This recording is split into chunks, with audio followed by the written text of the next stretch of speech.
Hello everyone and welcome to Lakeshore Academy Ideas. My name is Tina and I am so glad that you are listening to our very first episode. So being that this is our very first episode, I want you to get to know me better. So you already know my name is Tina. Well, let me explain to you a little bit about what this station is going to be all about. Now, I am already on different forums of social media or platforms as Lakeshore Academy Ideas on Facebook, Instagram, and Steaming, and also YouTube. So if you want to get a little bit in-depth study about me and what I'm all about, you can watch me or join those social media forums. But let me just tell you a little bit about myself right now. What you can expect from my channel is that we're going to be talking about homeschooling.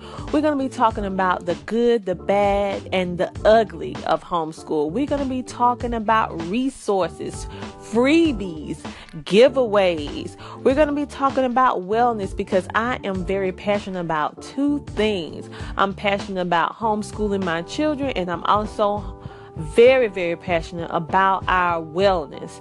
So I will be talking about different things in which we use to support our homeschool curriculum and also things that support our wellness, our overall wellness. We are really trying very hard to live a chemical-free lifestyle, which just basically means we're trying to do it as natural as possible. And I have found a company that I absolutely love, which I am a distributor of, with essential oils, supplements, and they have makeup, they have things for the pets. I mean, the list goes on and on. Cleaning products that are all chemical free and toxic free. So we use these products in our lives, in our homeschool, and we like to share and tell you all of our unique stories that are the unique experiences with these products that we absolutely love. And if you want to get some, you could just let me know when I start going more in depth about it. This channel will not only talk about homeschooling, it's just going to be talking about education in general. I'm just going to share with you my journey, my passions, my loves. This is really going to be a channel that's focused on family, fun, wellness, life, and goals. If you are a goal setter or you're not too sure about how to start implementing goals, we're going to be talking about that as well. We are also going to be sharing tips and ideas about what you can do in your homeschool or how to change your homeschool from drab and dreary to happy and cool. From not having a traditional mindset to having an untraditional mindset, to how to de-stress your homeschool and how to support your homeschool with reasonable price curriculum or very cheap. Reasonable, cheap, or free. Who doesn't love free things? So I direct you or let you know where you can find these things. And one other big thing that I do as well, I have a unique spin on homeschooling because I have a very diverse homeschool with both of my children. They are total different learners on different areas of the spectrum. So my son, he has high functional autism. He has all the dys. When I say dys, I mean dyslexia, dysgraphia, dyspraxia, and dyscalculia. So if you don't know what those are, tune in when I do a special segment on just the dys of that. So it makes for a unique learning experience, to say the least. And I tell you about the ups and downs dealing with the emotional aspect of children that have these learning disabilities, but yet how they can still succeed in whatever they put their minds to if you adjust it according to their unique learning style. So if you need an educational coach, if you need an educational wellness coach, I am both of them. So I also do sessions with different individuals who are homeschooling who need an educational coach to help motivate them, to help keep them on track, to help direct them to resources. So if you need an educational coach, please contact me. Also, I am a wellness coach and I give free classes. Hello, this is Tina and welcome to Lakeshore Academy Ideas. Today's episode is going to be focused on you have decided to homeschool your children and you just ready to take your children out of public school right now. But wait, before you do that, these are some helpful tips that you need to do before you actually remove your children from school.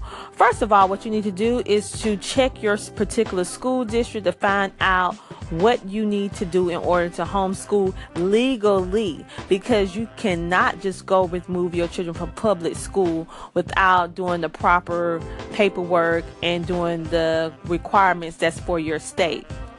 The second thing you need to do is that you need to go out and you need to find out what your laws and requirements are for your state, because every state is a little bit different in what they requires of you in order to legally homeschool your child. The next thing you need to do is just do your research, do your due diligence on the matter. Don't depend on someone else to tell you what to do. You find out all the rules and regulations for yourself. A great help is the HSLDA, which is basically Advocates of Homeschooling. They've been in existence ever since 1983. They can provide you with legal assistance if need be. They also provide you the laws and regulations for each various state. So that's be a good thing for you to do. Excuse me. Another thing that you can do, you need to decide what kind of homeschool you want to be. So in order for you to do that, you need to do the research, whether you want to be an unschooler, whether you want to be a traditional, whether you want to do Charlotte Mason, Montessori, whether you want to just do a box curriculum and find out what a box curriculum means. You need to, or you want to be a Christian or secular or mixed homeschool. So you just need to do your research to just find out what actually fits your unique family's needs and how you can utilize that into your homeschool.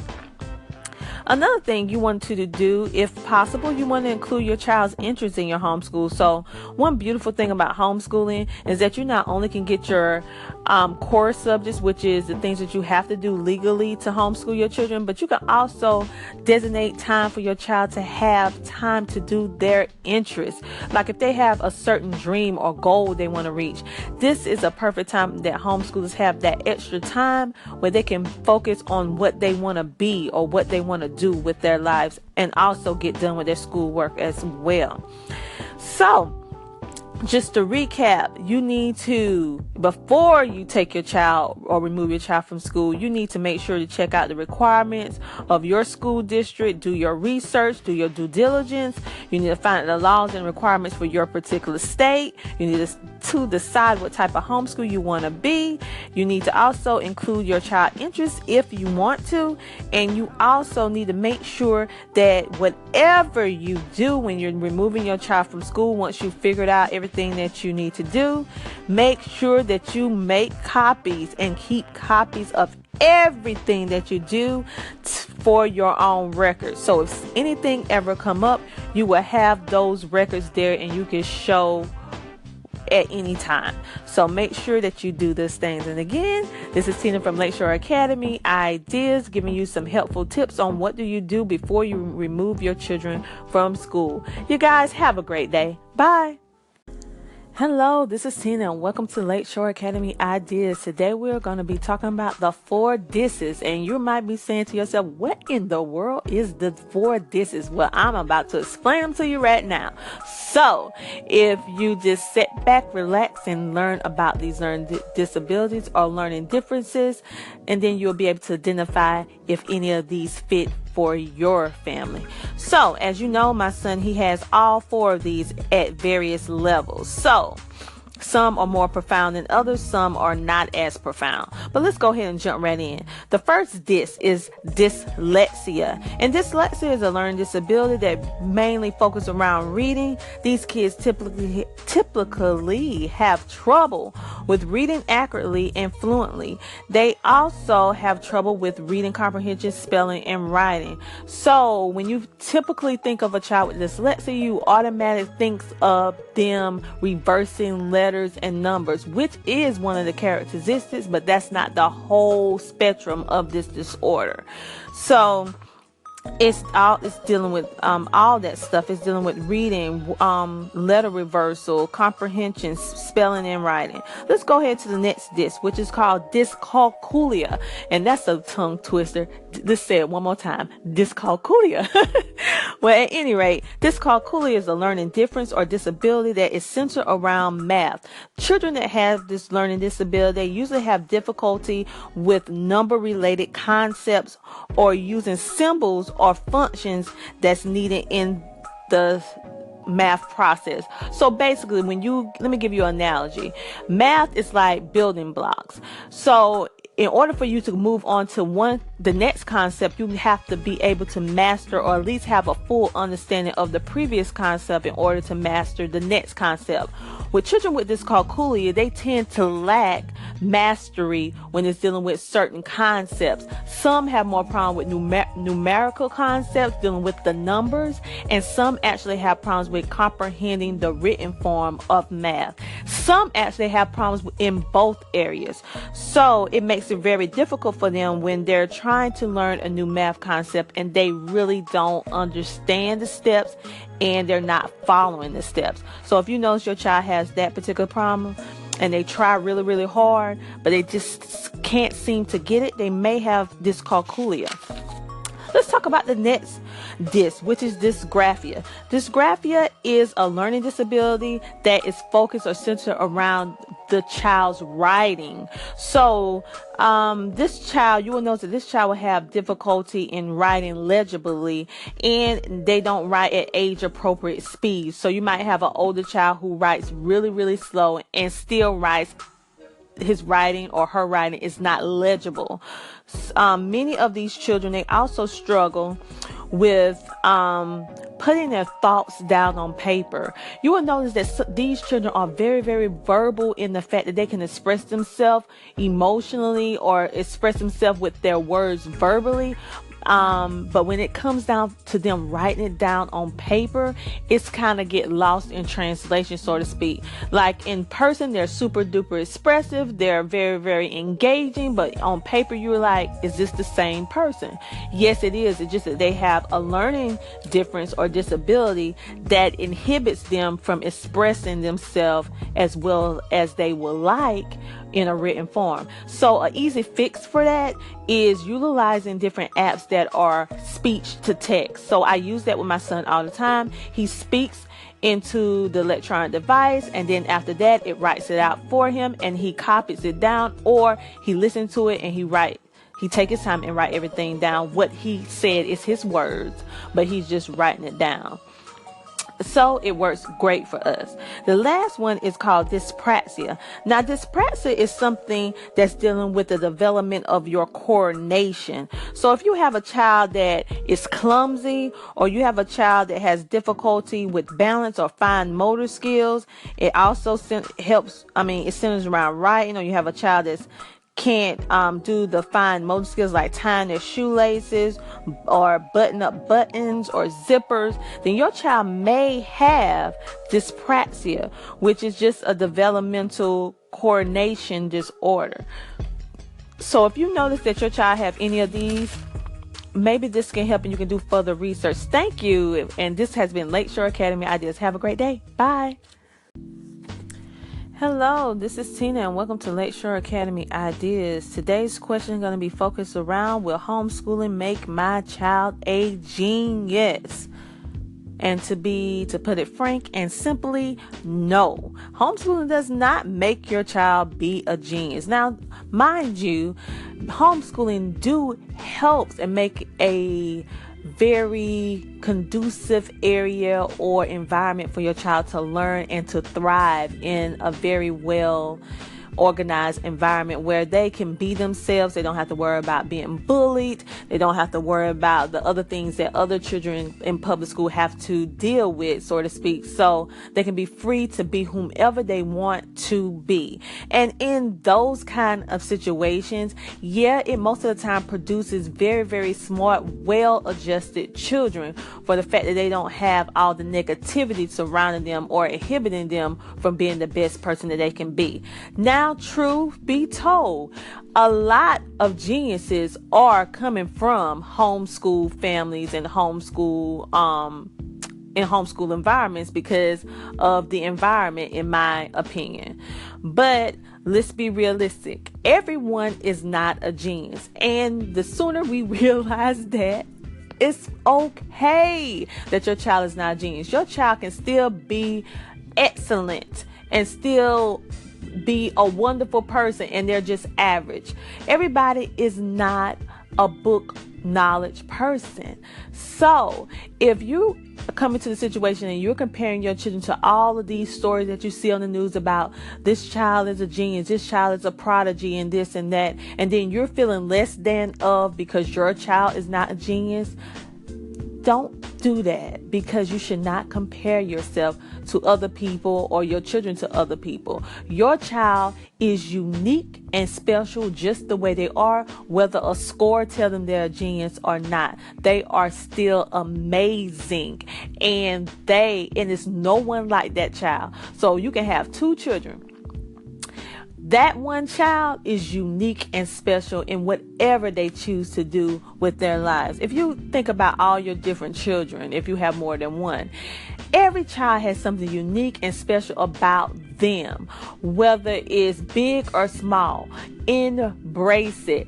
Now, we want to make sure that we encourage our children to be the best that they can be, encourage them in the educational process. But if they're not a genius, don't feel bad. It's okay. The average population, most of us in the world are not geniuses, but yet we survive every day and we do some pretty amazing things. But I'm not down on geniuses, because that's a great thing as well, because we need geniuses as well, and we need average folks as well. So in order to make a well-rounded world, we need everybody. So in closing, I just wanted to answer that question: will homeschooling make my child a genius? The short answer is no, but the long answer, it could be, because homeschooling is a perfect environment to be conducive to learning, being oneself, and being expressive, and really fostering whatever they love to do, and they can be able to master that in their own time. So homeschooling is excellent in that way. This is Tina from Lakeshore Academy answering the question: will homeschooling make my child a genius?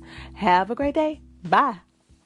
Hello, my name is Tina, and welcome to Lakeshore Academy Ideas. Today we're going to be talking about the importance of teaching your children about finances.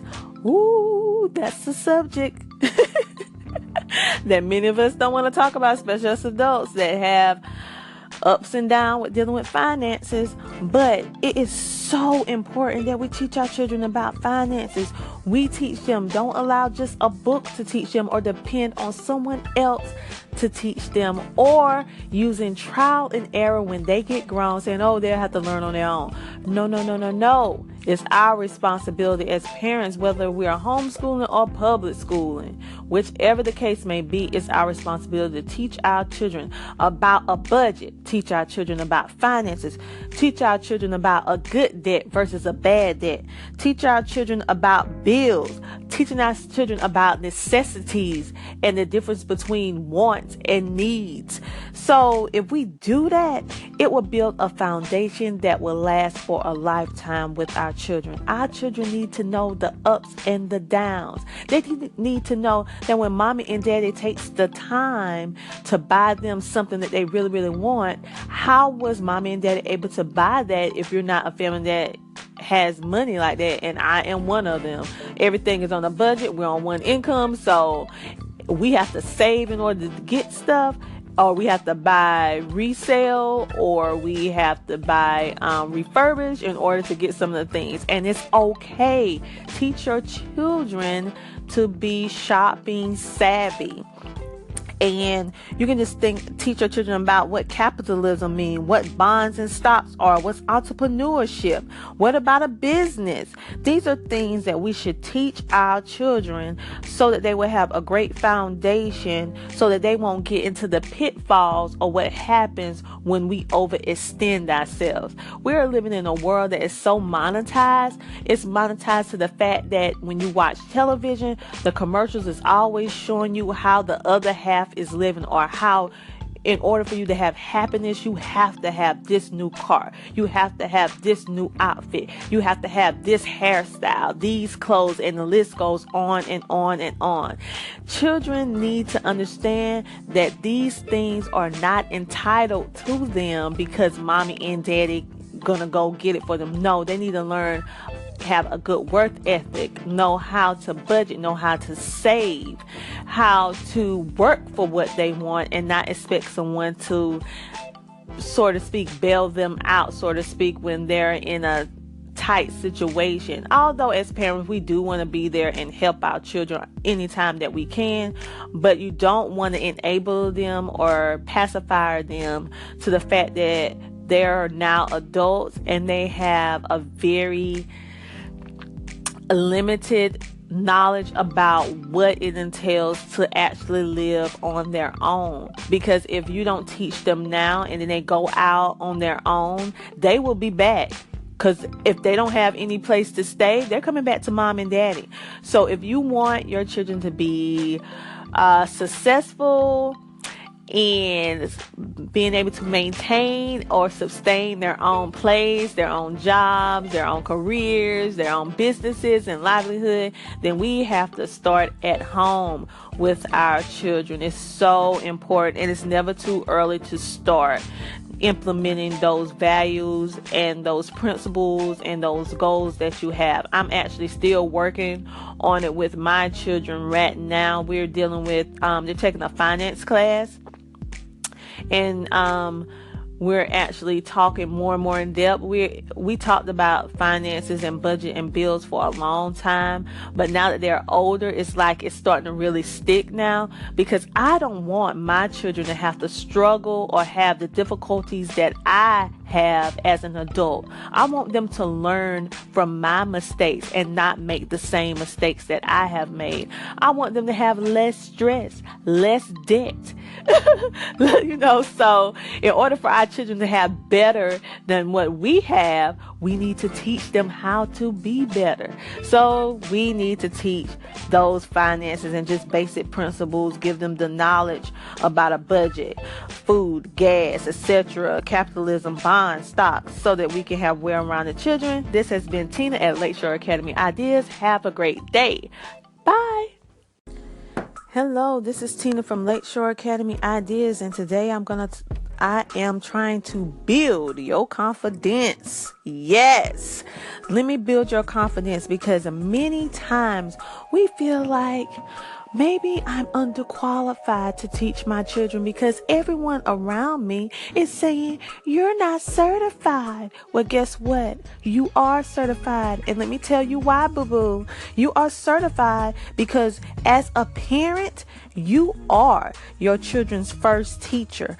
You are your children's caregiver. You are the person who wants the best for your children. So therefore, if you want all of these great things for your children, then therefore you are going to be a great teacher, and you are indeed qualified to teach your children. Now, mind you, many homeschool parents or individuals, they do have credentials where they have taught in schools and different stuff of that nature. I have taught in schools working with behavior problem children, also tutoring for a university and different stuff like that. But even if I didn't, I still qualify because I am the mother. So I just want to just build your confidence when you run against individuals that try to say that you're less than of, and try to say that you're in some kind of way failing your children because you decide to homeschool. No, you're not. You're doing the best thing that is for your family. Block out all the naysayers that is bringing negativity into your circle. So if you find someone that is being negative about your decision to teach and to help your children with homeschooling, and they're being negative about it, then maybe you just need to move on and ease on down the road. Because guess what? It's enough negativity in the world. You don't need that. Another thing, you know your child better than any other person. And if you're the mother, you carried this child in your body for 9 months. So therefore, you know this child. So you know your child's strengths, you know your child's weaknesses, you know when your child is trying versus when your child is not trying hard enough. You are the best person to teach your child, because the number one reason, and wait for it, because you love. Let me say it again. Because you love your child. So the next time someone try to tell you that you are not qualified to homeschool your child because you don't have the qualifications or the credentials, or you don't have a PhD or MD behind your name, then you can look at them and say, yes, I am, and believe it and own it, because I am here to help you build your confidence in your homeschool and let you know that you are qualified, and enjoy your homeschool and enjoy your homeschool journey, and block out all the negativity and surround yourself with positive energy. So this is Tina from Lakeshore Academy Ideas, just trying to build your confidence to keep you moving forward on your homeschool journey. Have a great day.